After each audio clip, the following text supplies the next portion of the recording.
Liam could hear the footsteps echoing throughout the mansion and getting louder as they worked their way closer to the room where he was hiding. He hurried and hid behind an old desk as the door to the room creaked open, and he saw a group of shadowy figures slip inside the room. They looked like treasure hunters, with their eyes gleaming with greed as they rummaged through the mansion's rooms and the wonders inside each one. Little did the treasure hunters know, the mansion had already started stirring when they broke in. That's right.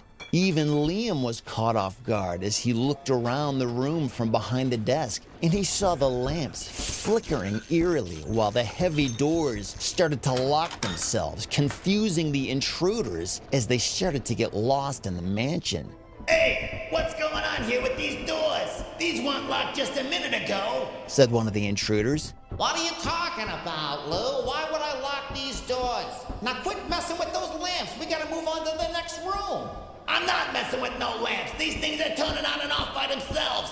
The thieves continued moving through the house, stealing everything of value they could find. But the mansion was waking up, and its magic was starting to respond to the thieves who had just invited themselves in.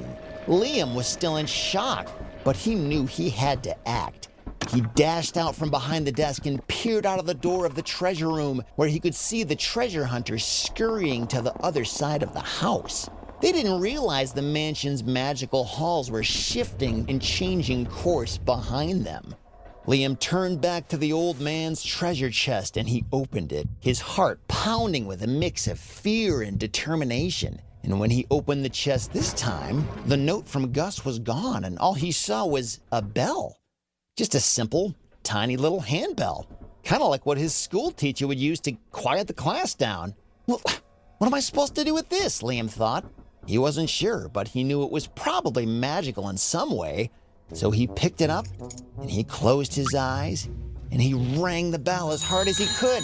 And he expected to hear the bell ringing in his hands, but instead he heard it ringing far off in the distance on the other side of the mansion where the treasure hunters were. Liam could hear one of them say to the other, "Hey, what's that noise, Lou? Are you ringing a bell?" "Of course I'm not ringing a bell. What are you talking about? I don't know what that is, but let's get out of here." And as the thieves began running down the hall and down the stairs, the stairwell suddenly flattened out and turned into a big slide. They fell over each other and slid down what used to be a flight of stairs just a few seconds ago, only to see a huge jump at the bottom of the slide by the door. And they flew off the jump and went high up into the air. And then they landed in a huge tree in the front yard. And when they looked up, they saw they were surrounded by the police, who then hauled them off to jail that night for breaking into the mansion. And with the immediate threat taken care of, Liam set to work restoring the mansion. His hands moved tirelessly, putting the artifacts back in place and picking up the fallen furniture. He felt a sense of purpose. He was no longer a guest in the mansion. He was its guardian. And Liam worked long and hard that night until he was so tired, he fell asleep right there on the floor of the mansion.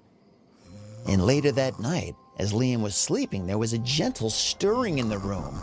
The faint outline of Gus seemed to appear, watching over him with a smile. But was it a dream?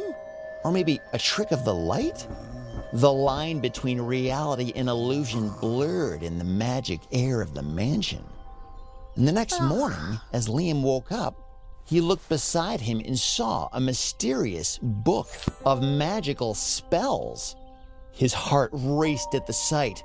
He wasn't sure where this spell book came from, but it definitely was not there the night before when he fell asleep. And so he picked up the book and he opened it up to a whole new chapter of his adventure, where it was anyone's guess what might happen next. But that's a story for another day.